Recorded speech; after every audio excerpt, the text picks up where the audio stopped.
and you will hear of wars and rumors of wars. See that you are not alarmed, for this must take place, but the end is not yet. For nation will rise against nation, and kingdom against kingdom, and there will be famines and earthquakes in various places. All these are but the beginning of the birth pains. That is what the Lord Jesus promised his disciples. How does his word, with support from fantastical fiction, help us prepare for armed conflicts across our real world? Speculative fiction, like no other genre, reflects the creativity of God. If you look at the scriptures, you're going to have to see that God uses imagination more than rational discourse. We are supposed to be image bearers for a vastly creative God. Reading fantastical fiction opened a portal in my imagination for a place other than just a materialistic world. I experienced the gospel story with the mind of someone who loved adventure and loved the idea of light conquering darkness. We're wired for stories that reflect how we see the world in ways that are true. The story is either pointing to Christ or it's pointing to our need for Christ. Breaking news: dog bites man, water discovered wet, and something just exploded in the Middle East. This is Fantastical Truth, the podcast from lorehaven.com, whose mission is to help you escape bad books and explore the best fantastical fiction by Christians, whether it's fantasy or science fiction, included but not limited to my own novel, Above the Circle of Earth, which launched last year from Enclave Publishing. I'm E. Stephen Burnett, by the way, Lorehaven's publisher. And I'm Zachary Russell, and I'm an unashamed fan of war stories, especially ones in space among the stars with glowing laser sticks. And this is episode 305, How Do Great Stories Help Us Prepare for Wartime?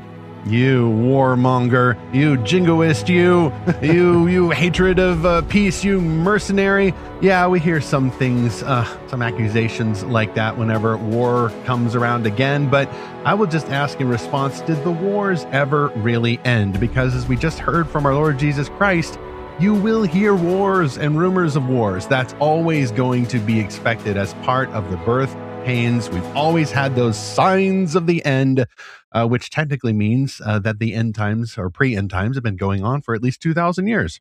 Yes, we talk a lot about Left Behind on the show, and what really jumped out at me in the first movie with Kirk Cameron, the only real Left Behind movie, because the Nicolas Cage one doesn't exactly count in my internal canon, but the first movie when there's these shadowy banker characters talking to Nikolai Carpathia, and one of them says, "Peace. It's been a pipe dream of the world ever since Cain looked sideways at Abel." And I thought, well, that's pretty true, isn't it? That we've never really had peace since then, and we probably never will until Jesus comes back or Nikolai sits on the throne and, well, pretends to give us peace. You know, you've heard good dialogue when it uses, unironically, the phrase pipe dream. I've got to say, I have a non-trick question to ask as we start here. What is the one thing no great story can do without? Given the topic we've already announced, you can probably guess. And despite all joking about the Middle East, I will say that although right now, as we record and release, there's an armed conflict, chiefly between the United States and the hostile government of Iran. Yeah, I'm going to take a side there. I'm against hostile governments ruled by false religion and fear and theocratic tyranny and all of that stuff. That's the war that I have in mind right now. And so, listener, you may hear some references to that.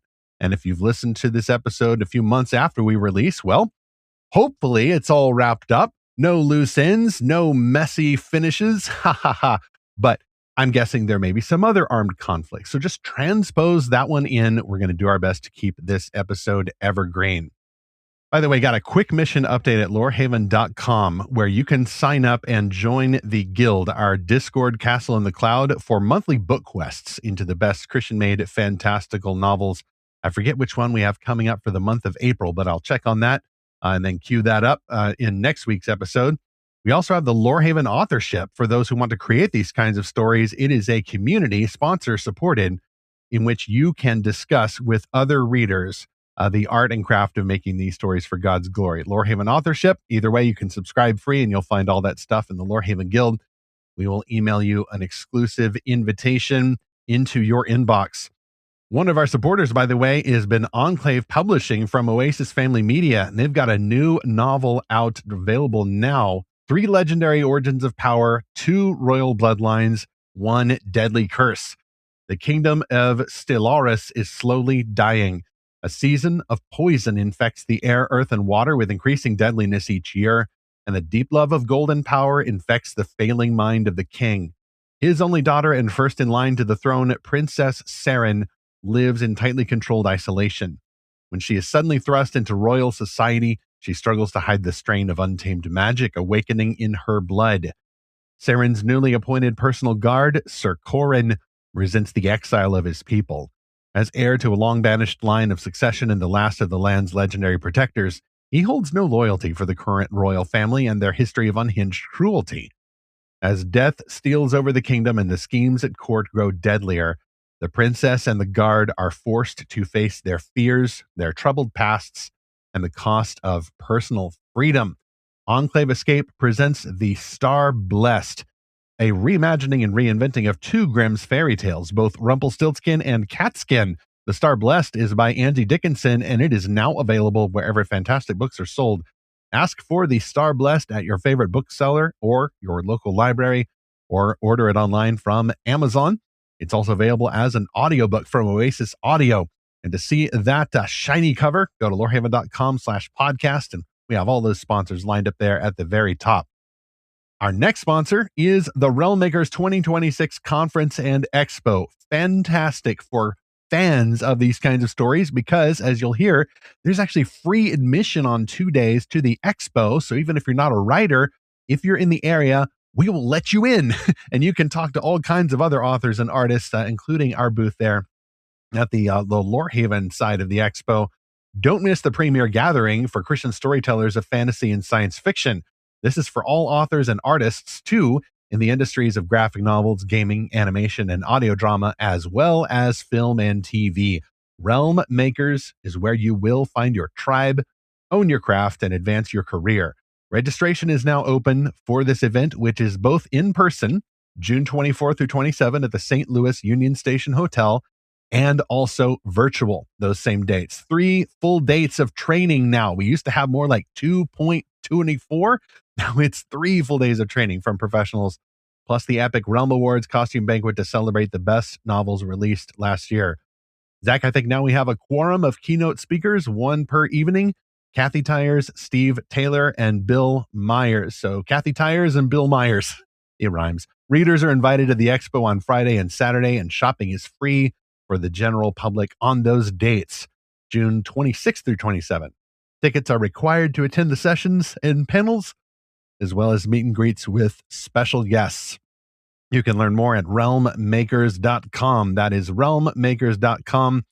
And from there, I want to spin up, of course, a quote from C.S. Lewis, because although this isn't the anti-pacifism episode, I think it would do well to kind of set that foundation of reality into which all great stories must speak. A reality in which, as we will hear, war is hell, but sometimes you need it, at least temporarily. This is from C.S. Lewis's notable essay, which actually was an address, I learned, again, because he actually delivered an address to a society of pacifists. And that, I thought, was rather jolly sporting, by the way. Pacifists claim to be against war, but C.S. Lewis, no warmonger, but he was a veteran of World War I, who, of course, addressed conflict and issues of that nature throughout his fiction. He was invited to speak at the society, and it was a really great kind of survey of the topic, including this quote. The main relevant fact admitted by all parties is that war is very disagreeable. The main contention urged as fact by pacifists would be that wars always do more harm than good. How is one to find out whether this is true? It belongs to a class of historical generalizations which involve a comparison between the actual consequences of some actual event and a consequence which might have followed if that event had not occurred. I'm going to break quote there and just mention something Lewis didn't say. We're dealing here with the realm of fiction versus nonfiction. The nonfiction is history. Here's a war that happened. Here's who won. Here's who lost. Here were the consequences of that. And the fiction is, well, here's what I speculate would have happened if the war had not happened, if people had tried for peace instead of resorted to fighting. So it is kind of a clash of hypothetical fiction versus what really happened. And you'll hear some of those topics discussed when people are discussing whether or not we should have gone to war or whatever. Returning to Lewis's quote, "Wars do no good" involves the proposition that if the Greeks had yielded to Xerxes and the Romans to Hannibal, the course of history ever since would have perhaps been better, but certainly no worse than it actually has been. That a Mediterranean world in which Carthaginian power succeeded Persian would have been at least as good and happy and as fruitful for all posterity as the actual Mediterranean world in which Roman power succeeded Greek. Breaking the quote again, this is a genre called alternate history, where you imagine that something went different in history. King George decided to treat the rebellious Americans with compassion instead of imposing the tea taxes on them. What would have happened if America had remained a British colony all this time? Would the UK or Great Britain been able to maintain its empire? Finishing Lewis's quote now, "My point is not that such an opinion seems to me overwhelmingly improbable. My point is that both opinions are merely speculative. There is no conceivable way of convincing a man of either." That's from C.S. Lewis's essay, Why I Am Not a Pacifist. And Lewis actually finishes there by saying, it's totally within the realm of speculation which would have been better, the actual historical event or something else that someone else had decided. By the way, Zach, I think the best purpose of fiction is to work through those scenarios honestly. Well, just a brief comment about the current war, I guess you could call it, that we're in. But before these military strikes happened in Iran and before Iran started attacking other countries, there was I guess you could call it a peaceful negotiation or an attempt at it. But come to find out that there was only really one honest side to this peace attempt, which was our own ambassadors, who were shocked to hear that the other side was bragging about how much nuclear material they already possessed. I forget the exact, how many kilograms, but I believe it was enough for to build 11 nukes. And they were openly bragging that they had this and they weren't going to give it up. And they're just kind of buying time until they can turn that into weapons. And we've seen now, I don't know how many thousands of weapons they've launched at 12 other countries that had nothing really to do with this conflict. And so I think Lewis makes a great point. Yeah, you could say, well, I mean, with just this conflict, right? You could take this same rubric and you could rewind the tape and say, hey, what if we just kept playing out that negotiation? What if we kept giving peace a chance? Well, yeah, you could say, well, we wouldn't have the current conflict we have. Sure, that's fine to say that. But what would we eventually have, with these kind of dishonest actors who are just manipulators and liars and fanatics, really? And if they'll launch these thousands of drones and missiles at apartment complexes and people that had nothing to do with this conflict, it's not going to go well if those same people have nukes. So you don't get a clean ending that way either through pacifism. And so I think you just get a different type of conflict, or you get a delayed conflict, or you get just a really terrible stalemate, which is seeming to be the case now between our country and North Korea. But even if you go back in the Cold War, okay, we didn't have a hot conflict, you could say, with the Soviet Union, but we very much had a Cold War that spilled over into proxy wars in the Korean Peninsula and in Vietnam, some other places, Afghanistan even, the first time, and kind of the second time. So I think that pacifism it's like this ideal that doesn't really exist. It doesn't really solve problems. It just changes the way the problems are resolved. And you could say the same thing about war. Sure, you could say, well, war doesn't solve everything. Well, it solves some things, but it doesn't solve everything. And in either case, what isn't solved is the nature of man, right? Man's sinful nature does not change. Jesus' pending return has still not happened. So all we really have are imperfect ways of dealing with very imperfect people and situations. We're never going to have, this human-made peace through human effort. Theology nerds will talk about preterism, this idea that Jesus has already returned in some way, but a lot more of them are partial preterists. And I think the same is true of pacifism. Most people who might find the idea of pacifism comforting are more partially pacifist. In their real lives, they already know that there are times for conflict. You've got to leave that abusive person. You need to call the police. You need to resist righteously. And so it is true also in times of war, but it is so tempting to think about those counterfactuals. Woulda, coulda, shoulda. What if I'd done this? Could we have prevented the conflict? This is speculation. And also, I think in times of grief, it's one of the stages of grief. It's bargaining. Why couldn't we have done this if we had just stayed at that negotiation table a little longer? I think that is a very human impulse. And I think that great stories are going to acknowledge that. That, as our next chapter says, chapter 1, great stories show us that war is hell. And that also involves grief and bargaining and wondering and speculating and all of that stuff. And I will start with my answer from the earlier question. What does every story need in some way? Every story needs a conflict. Without a conflict, without that kind of tension, the thing the person wants, the thing the person has to fight to get, whether or not there's a specific villain, every story needs some kind of a fight. And that may lead to battles, and battles may lead to war, and war is full of sin. Because no story, I haven't found a way to do it. Maybe in the new heavens and new earth we will, but I don't think any story could exist in a sinless world. And even in the new heavens and new earth, you could make stories about the old times where there were wars to be fought and sin going on and flawed characters and flawed heroes. I think that's one reason we will have stories in the eternal life is that we will have that memory of sin. It wouldn't be the stereotypical Thomas Kincaid painting world where there never was any sin, not even in the past. This will be a world where we will still remember how it was and our stories can hearken back to that. So maybe we would have found a way, one way or another, in a sinless world to tell stories about people trying to steward nature, so-and-so needs to find a problem or needs to solve a problem and all of that. But as far as I can tell, without the fall, fiction as we know it couldn't exist. But that's also just because we are in a world affected by the fall. To imagine otherwise is just that kind of counterfactual, right? And you can sit there and speculate about a sinless world all you like, and it's kind of fun. When the rubber meets the road, you really do need to recognize that these are the kinds of things that happen in the real world, and that, yes, war is hell. And that, yes, people love stories that are so focused on war that the word is right there in the title. Star Wars. Yes, there's a Star Trek, but even as here, Star Trek has a lot of wars in it.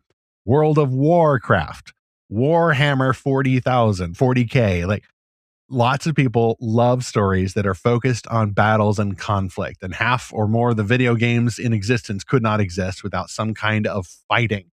I think, though, it's also vital for the best stories to show conflict and war as realistically as they can. The idea that war is hell. And I don't mean like an agenda movie, which kind of assumes some invisible ideal and only shows the corruption of war and never shows the heroism. But it is important to be honest about the consequences. That's why, Zach, I'm not very fond of stories, although they may be very good in other ways, like Captain America Civil War, for example.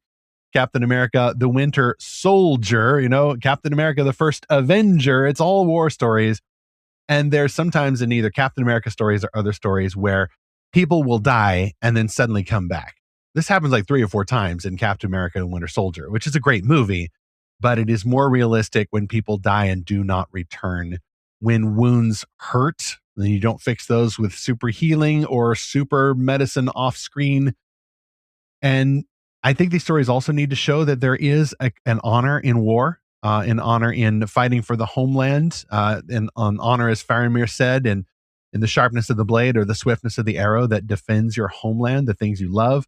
But fighting for the sake of fighting, there is no honor in that at all. The best stories will show mercenaries for what they are, or people who've been, so fighting for so long that they're now in PTSD or they just cannot quit the battle. All of those things exist in wars, but all of that is just a consequence of the hell.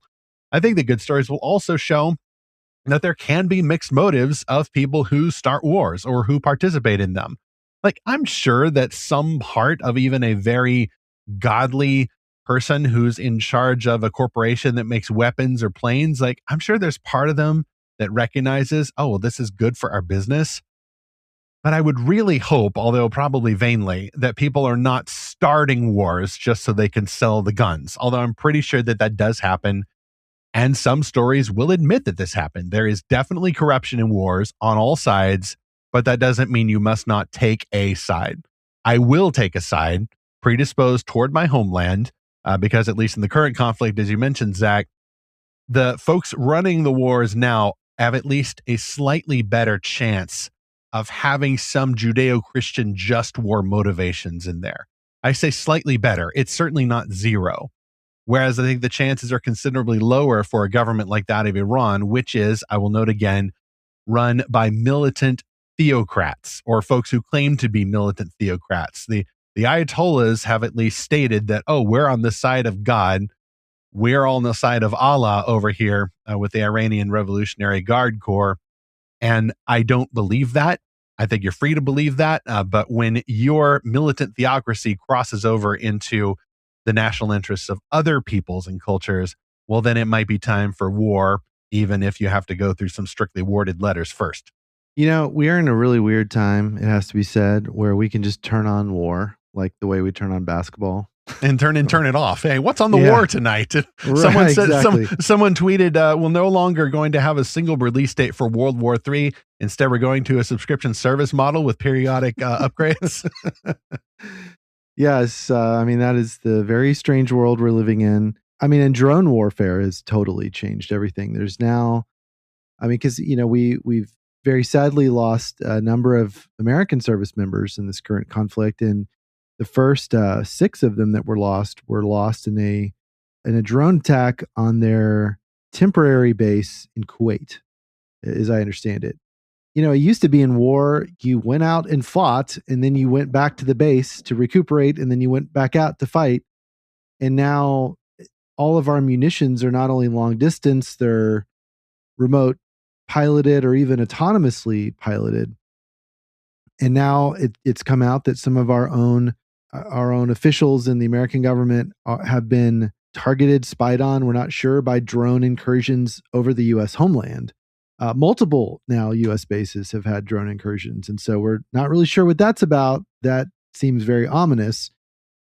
And so that is one of these new aspects of war is hell, is that now with missiles and drones, everywhere is kind of the battlefield, and all the time is battle time. And there's even cyber warfare, psychological warfare, all kinds of other warfares mixed up with it. Right. And there's a couple of movies or TV shows that have dealt with this, like how like these autonomous weapons in particular could continue to carry on even after the conflict is over. So there's a famous episode now of Black Mirror where there's these like autonomous robot dogs that are still hunting people years later. There's an episode of Stargate Universe where there was some kind of conflict that broke out and they built these autonomous weapons, and now they're just going loose throughout the galaxy, just blowing everything up. It goes back to Fred Saberhagen's books about the Berserkers. I think it was the original idea for that. You know, and even just now, I recently watched, Stephen, a Netflix movie called War Machine. So there it is in the title, right? And War Machine, I was prepared for a much worse movie than I watched. It was actually really good. It starred the guy from Reacher, Alan Ritchson, who's just this massive guy. And it's essentially Predator updated for the mid 2020s. So instead of a weird, I don't know what you call that kind of alien. Instead of a weird alien, you get a giant robot. Instead of like being in the jungle, you know, with this elite squadron, you get this Ranger training school happening in the Colorado Rockies. And so it's actually a really great premise for a story, because I won't spoil it too much, but when you go on a training mission or in an exercise, you're not using real weapons, right? You're not using real ammunition. Well, what happens if a real bad guy shows up when you don't have those real bullets? So fantastic setup for conflict. And yes, there absolutely had to be conflict because you're facing a war machine, an autonomous vehicle that's just there to kill you unless you kill it first. But this movie did exactly what you said here. It showed how main characters die, and it shows honestly very gruesome, grisly deaths, not just in this war, but in this sort of prologue flashback that happens in Afghanistan. It is definitely a rated R movie. I was, someone else had told me, oh, it's basically modern day Predator, which I had seen years ago. And I was kind of prepared for that level of campiness or whatever, kind of fake special effects.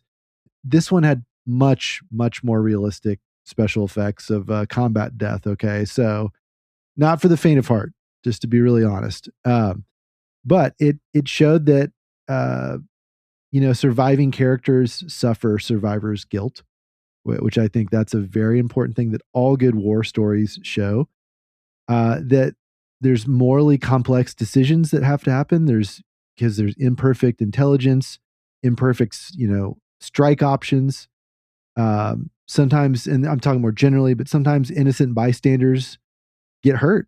And the reality is that a lot of people in wartime are pressed into service and sacrifice that didn't necessarily sign up for that. Maybe they weren't even in a combat role. Maybe they were in a non-combat role, and yet now they're having to take up arms or they're getting attacked. Despite that, the best movies, and we'll talk about this later, show that there are clear moral lines. Because there are the ethical, warriors, and then there's the non-ethical ones. But man, that movie was excellent for showing heroism and bravery, and just courage under fire and just relentlessness and execution. It just I feel like my testosterone level doubled just watching it. That is an effect of war stories, is you can certainly feel driven to go out and win something. It's certainly very contagious.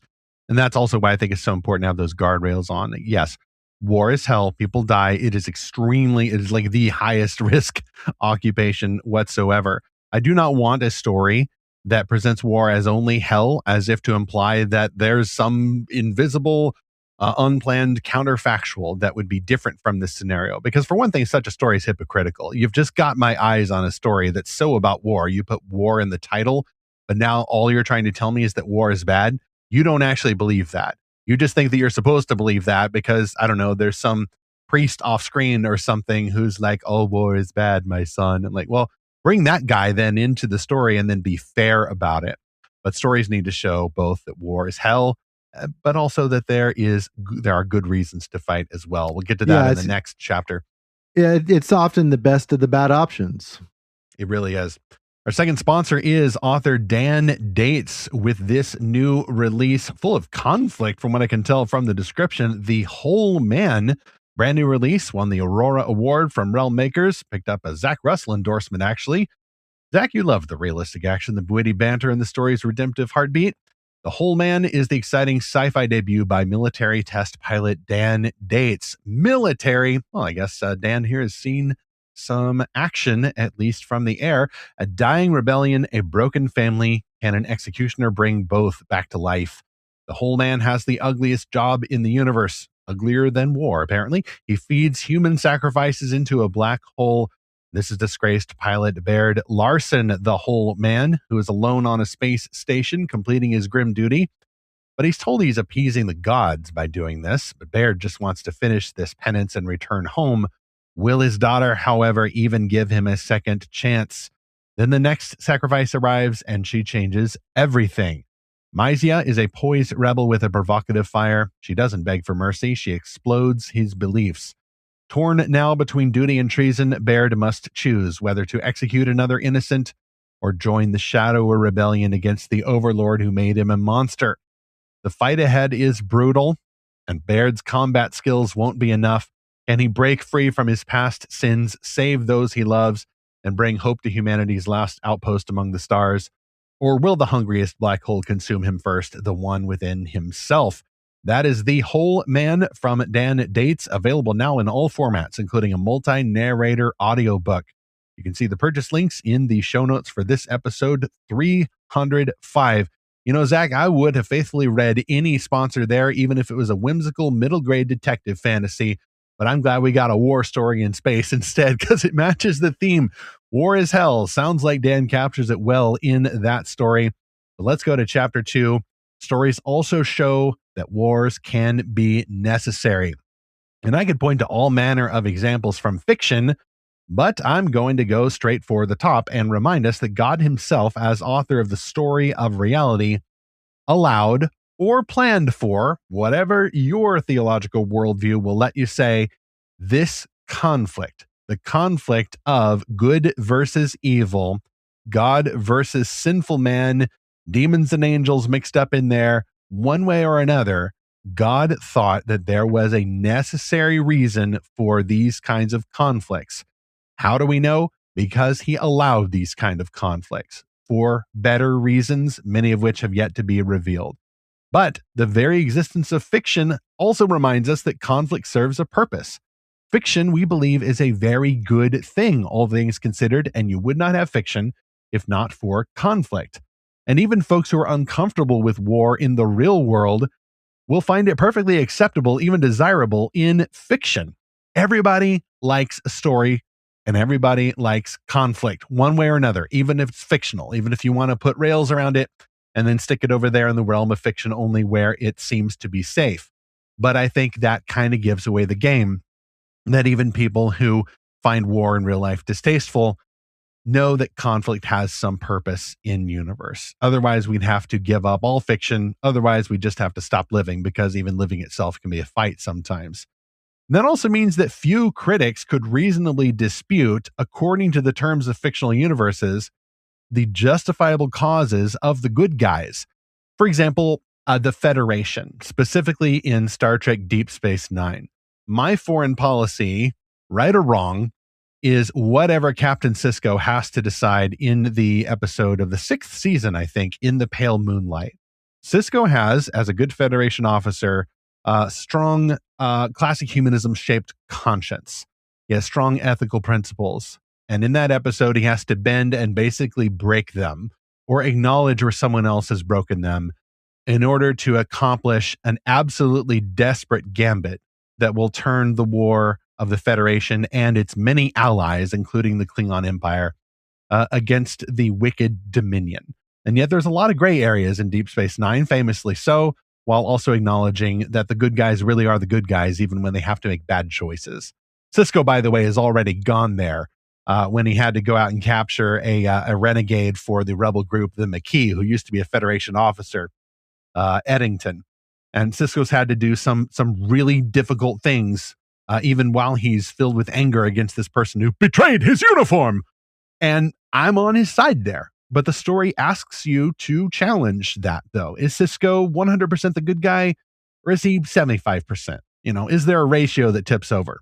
Dune, of course, deals with similar issues, almost to a fault, because apparently Frank Herbert was doing that thing where he wants to show that war is hell, but he also famously made such empathetic characters, many of whom with supernatural abilities, like Paul Atreides, the Lisan al-Gaib, that a lot of fans say, you know, Frank Herbert was wrong when he was just trying to show that war is hell and implied there was some other way.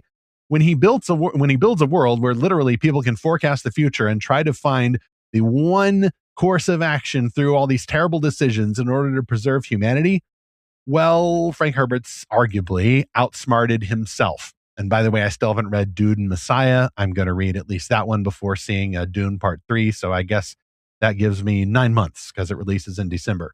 And then, of course, there's the Lord of the Rings. The Dark Lord Sauron wages war unjustifiably. And those who resist, men and elves and dwarves and all other free folk who rise against him, their cause is just. Orcs are bad guys, no moral nuance. And yet, the Kingdom of Gondor also has its issues, the Steward of Gondor in particular. I think that's a great way to show that the overarching principle of the story is, yes, war is necessary, but it's also hell. But altogether, the necessary wins out against the hell, even if there's corrupt people on the side of the good guys. This, by the way, is supported by something I really can't get into, because of the sake of time for this episode, the deep Christian tradition that many call just war theory. That's the idea I mentioned earlier that means I'm going to take the side of the group in a war that is more likely to at least inherit that legacy of just war theory. Even if you don't have the principles laid out before you on the negotiating table, you're going to have them in your culture. You're going to have these ideas of it needs to be a justified cause. You need to have a good reason to win. There needs to be clear boundaries ethically and such. And there's a lot of gray area here, but certainly just war theory, which is not in the Bible, but is supported by the Bible. It's derived from it, can certainly support some causes of war. I think it's also important to note that even the bad guys in a war can have mixed motives sometimes. It may seem on the surface a little easier when you're talking about the Ayatollahs or militant theocrats. And of course, the most obvious villain in the world is Hitler, with Stalin right behind and some other bad guys. But there's also bad guys in a war who have mixed motives, and bad guys will change sides. I mean, the United States eventually became an ally of the USSR. They switched sides from the Axis to the Allies famously in World War II. But then right after that, after the shared interest in stopping Hitler in Japan was over, Russia became, or USSR became, the aggressor, and we had ourselves a Cold War. So there's lots of side switching. There's different accounts as to why that happens.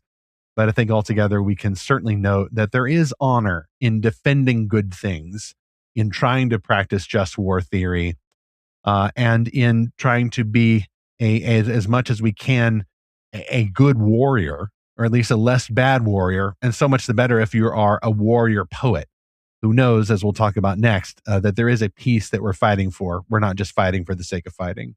I think what the Bible shows us is that police and the military are a necessary part of the world that we live in, just like because we live in a world of nations. We don't live in a global nation state, a global community where there's already peace in the world. We live in a world where there's going to be conflict, where there's going to be brigands, where there's going to be aggressors. And so having soldiers, a standing army, having an air force, whatever, is a necessary part of ensuring there is peace. When we look in the New Testament and we see several examples of Roman centurions who are never told to repent of being Roman centurions.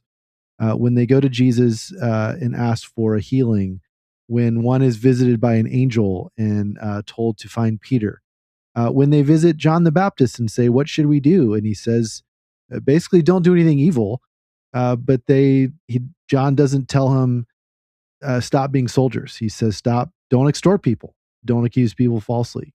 The Bible accepts that even pagan nations require there to be a military in order to maintain that nation's peace.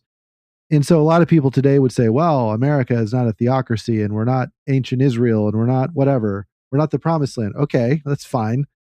Well, how did God treat the Romans? He didn't destroy the Roman army when Jesus came here. And that's what first century Jews wanted him to do. They wanted him to end the oppression of the Roman Empire, and he did not. He subverted it because ultimately he's fighting a spiritual war. So when we look at today, current conflicts that, again, current as we're recording this podcast, who knows what will happen in a week, we see very much a difference of who is being targeted in Iran versus who is being targeted by Iran. Targeted in Iran is almost entirely military targets. Targeted by Iran and other countries, almost entirely civilian targets. When you are facing a government like that, the other governments, and I'm talking about in the Arabian Peninsula area, look, they have a right to defend themselves from that kind of aggression. Their oil fields and apartments and civilian areas are getting targeted. They have every right to have an army to defend against that kind of illegal aggression. Israel. Yeah, and very much Israel. But let's look at fiction, I think, because sometimes it's almost clear in fiction. Why did Superman have to kill General Zod in Man of Steel? Oh, a perennial favorite for your co-hosts, ladies and gentlemen. Absolutely. Because he said he would never stop trying to kill human beings. Well, take that seriously. Yeah. It's fascinating to see the initial negative response to that, which I think is mellowed somewhat. the initial negative response is, well, Superman always finds another way. This is that kind of counterfactual impulse. And yes, it's all speculative because you're talking about a screenwriting choice deliberately to make General Zod that evil because he was bred for war. That was the only thing he knows how to do. He's defending Krypton. He has become not just a patriot, but the worst kind of nationalist, as it were. Like anything for my people, even if they don't exist yet, even conquering and destroying an entire planet to transform it to be like ours. Absolutely, a villain like that has to go down. There's nothing else he wants. You cannot reason with someone who only wants death and destruction. And if he's that honest about it, then yes, I believe that Superman had no choice but to take him out. But the story shows that that war was hell, and people didn't like it. They didn't like being reminded that war was hell, but also that it was just. I think a lot of people, I hadn't even thought about bringing that up, Zach, because that is such a terrific example. Yeah. That war is hell. And by the way, the title track, the best track from Zack Snyder's Justice League is The Crew at War Power. So it's also that same sensibility is war is hell, but you've got to do it to get the peace sometimes. Well, and it's exactly what you said. Zod said he would never give up. And the thing is, a lot of people don't take that seriously. When an aggressor says, I'm never going to stop fighting and I'll fight to the death, we think, oh, that's just talk. That's just big talk. No, there's something else you want. You want money. You want girls. Right. You want economic value. Right. Like, nope. and that's why, the famous line from the 9/11 report was that the biggest failure of the American government in preventing 9/11 was a failure of imagination. We could not imagine an enemy that would end his own life to achieve his objectives intentionally. So not just fight to the death, but intentionally, unalive himself, as the kids say, on an airplane.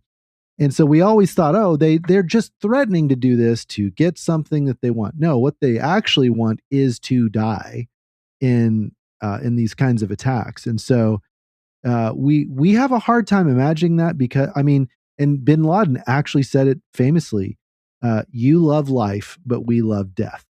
And we simply can't imagine someone who loves death. And that's why a war is necessary to stop that kind of aggression. One other quick reference I'll give to fiction, which is The Expanse.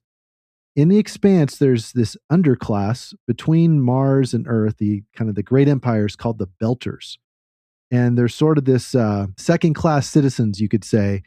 And some of them become very twisted because of this and become these anarchists, terrorists. And there's a few that want just absolute mass murder of everyone on Earth. And it's not just empty talk. They want to blow up the entire planet because of, quote, systemic injustice and oppression. How does that sound familiar, right?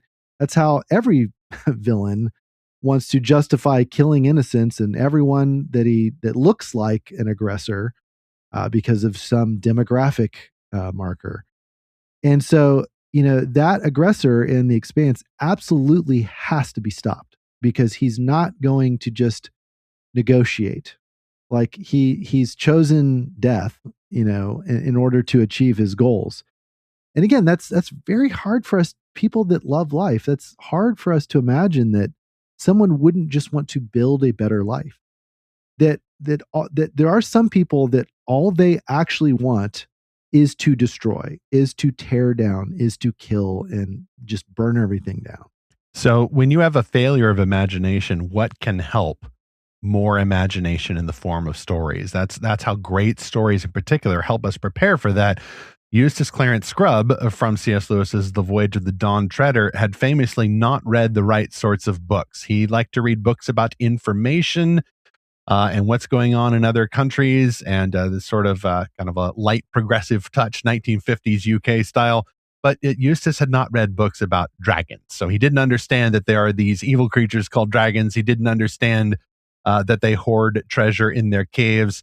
Eustace needed to read the right sorts of books, and anyone who experiences a failure to imagine that these kinds of villains can exist need to read books. Certainly start with history and the best books of information about these real circumstances that are honest about Hitler and Stalin and Ayatollahs and any of these other villains. You've got to understand them based in fact, but also fiction can help round out your imagination.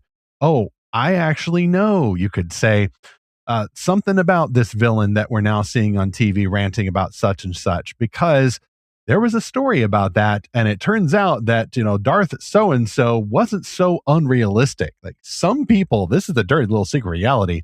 Some people actually do act like movie characters. And then it makes you question everything like, well, which came first, the fiction or the nonfiction? In many cases, the nonfiction comes first. And if it's a really great story, or the fiction comes first. And if it's a really great story, then it's going to reflect reality, sometimes even before it happens. And then you get into science fiction, which is why sometimes we see events that just seem to be bringing sci-fi or other war stories to life, even though the author had no way of knowing he was going to be a prophet. Our third sponsor is myself again with my sci-fi novel Above the Circle of Earth, which has this promo slogan: "The fight for the space mission begins in his home world."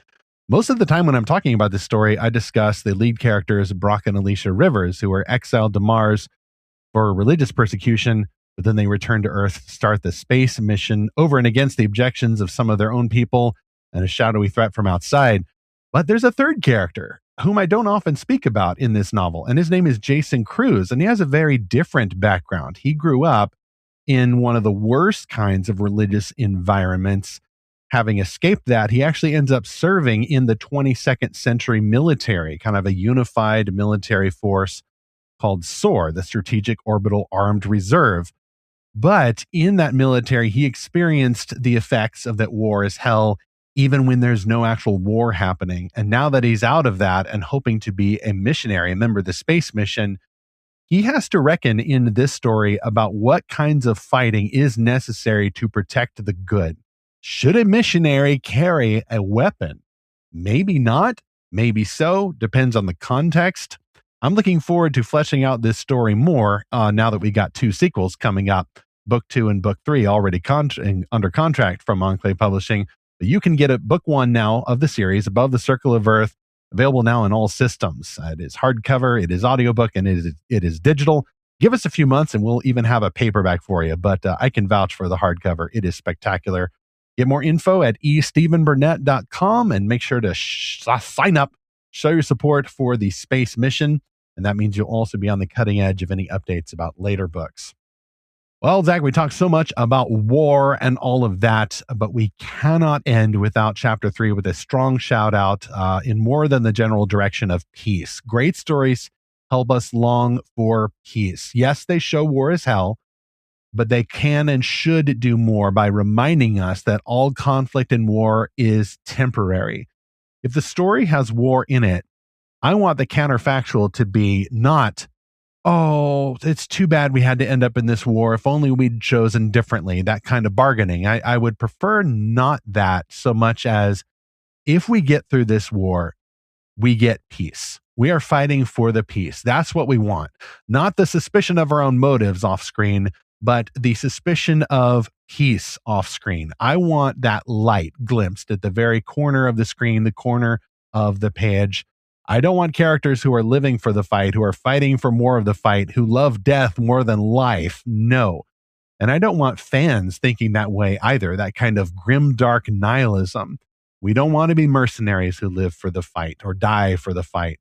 We do want, even if it's just hinted in the book, that redemptive and happy ending. But I think the best stories will just put that into the story. Some people will find glimpses of it during those slow moments between the battles, or maybe you hear from home and everything is going pretty okay on the home front of the war.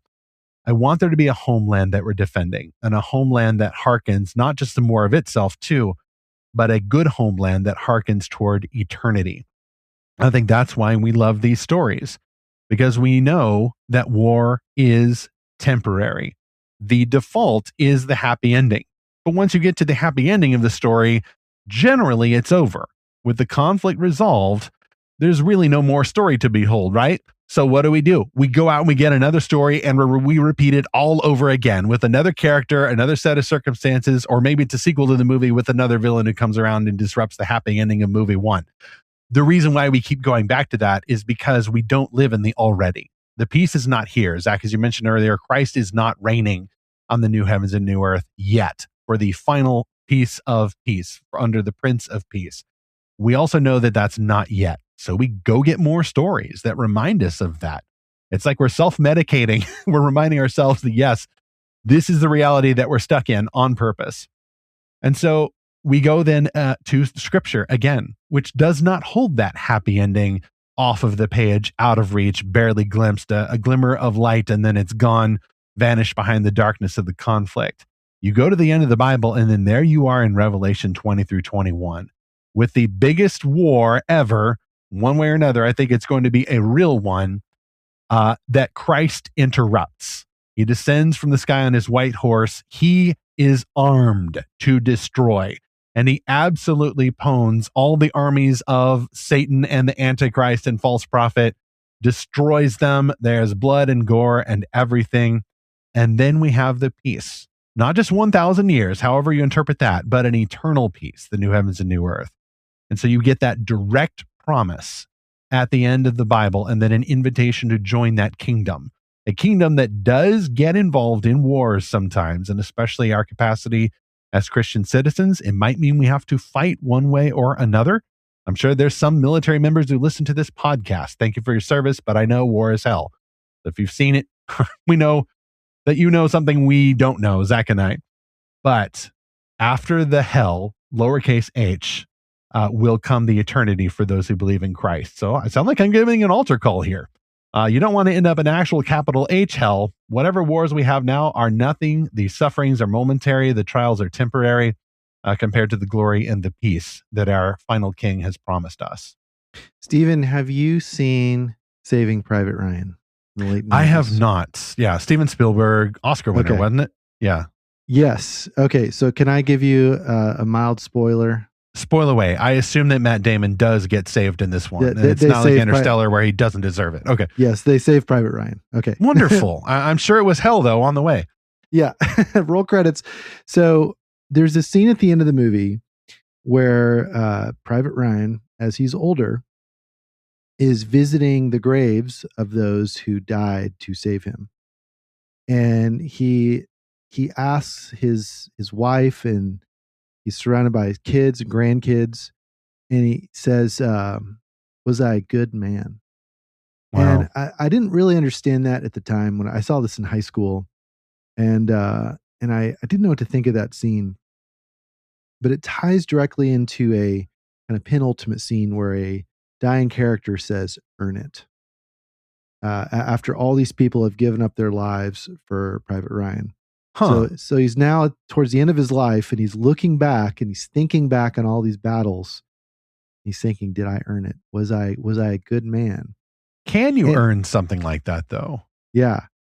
And it, presumably he's led a life of peace, and he's raised this big family, and he's provided for them, but he's still kind of like anxious, like, did I do enough good because of the good that was done for me? But I think this is the right attitude. And I think this is what the best kind of war stories show us, is that it's about people that ultimately want to build something. Like, who, there's a lot of people are talking right now about empathy, just in general and in some specific ways. A lot has been said about there's too much empathy for villains and not enough for victims. And what I think the best stories do is make us empathize with the heroes. And very much that's what Saving Private Ryan did. And I think it's a good expression of Ephesians 2:10.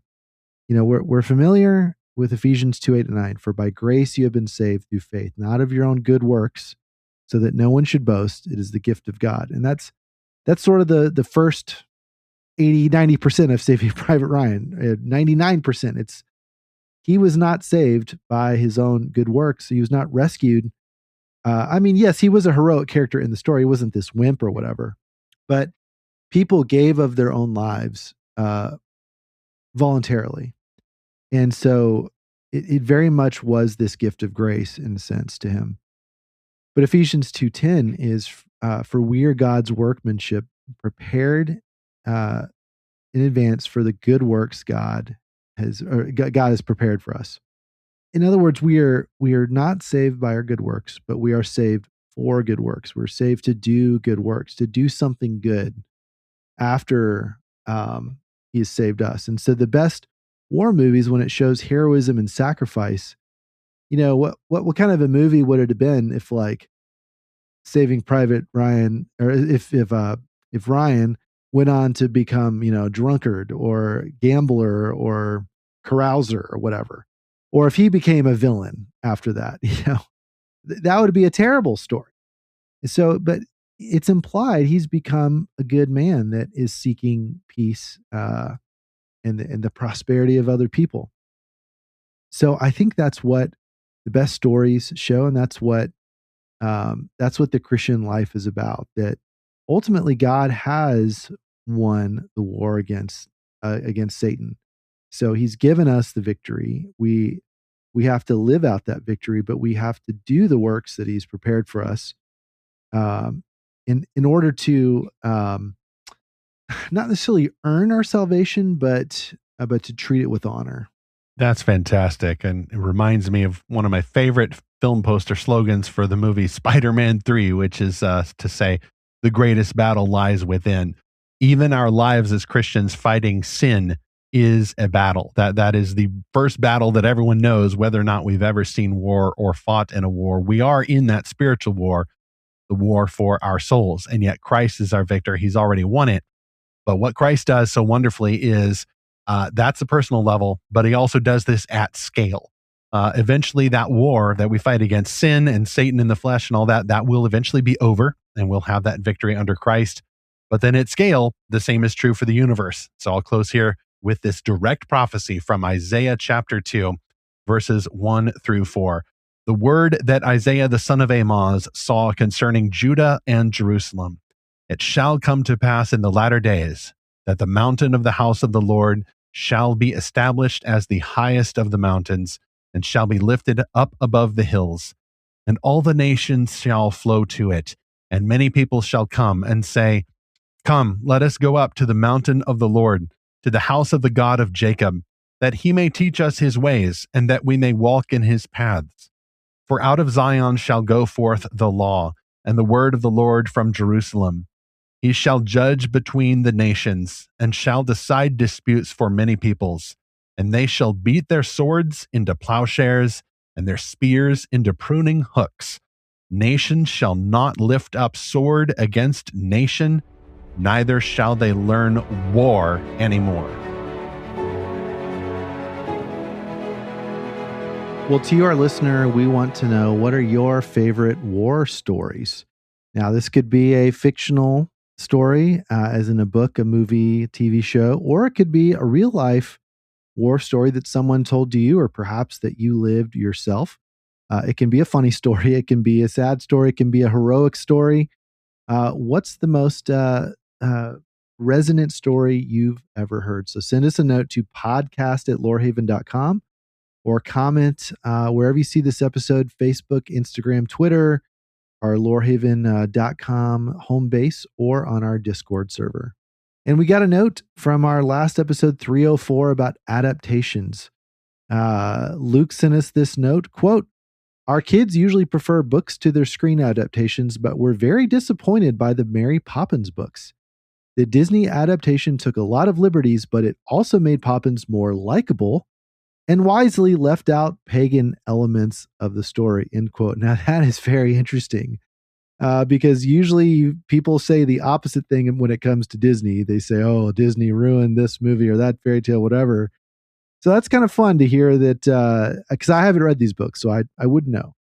But that's very interesting to hear that Disney took the best part of those books and left out the worst parts of those books. Next on Fantastical Truth, this month's Project Hail Mary film is being praised, rightfully so, I can say, as a fresh and thrilling sci-fi take that is wholesome and sincere. And as expected, we're seeing more fantastical fans these days crying out for optimistic stories that celebrate the human spirit and resist cynicism. Why do we love these kinds of stories?